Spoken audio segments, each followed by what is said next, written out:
strategi perizinan. Dan saya memahami kenapa Pak Bupati hari ini belum menerbitkan. Saya juga memahami karena ada dinamika yang berkembang di masyarakat. Makanya presentasi saya agak bertele-tele karena saya ingin meyakinkan bahwa kami ini pasti.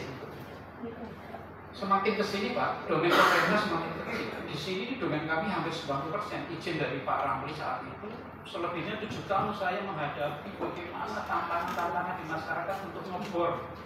Kami bisa solve hampir 45.000 meter pemboran kabupaten Bali. Sangat rapat sekali. Makin kesini ketergantungan kami kepada pemerintah makin besar. Karena infrastruktur bicara ruang itu domainnya Bapak. Selama itu ruang yang diberikan kami adalah wilayah pertambangan, Bapak berikan ke saya soft eksplorasi ketemu. Saya nggak cuma mainin kertas, saya jualin ke mana-mana. Kami spend cukup jutaan dolar untuk melakukan eksplorasi. Tapi begitu masuk ke infrastruktur, kami kehilangan domain, kami kehilangan power, karena kami nggak punya, harus sesuai tata ruang, harus melewati tambang.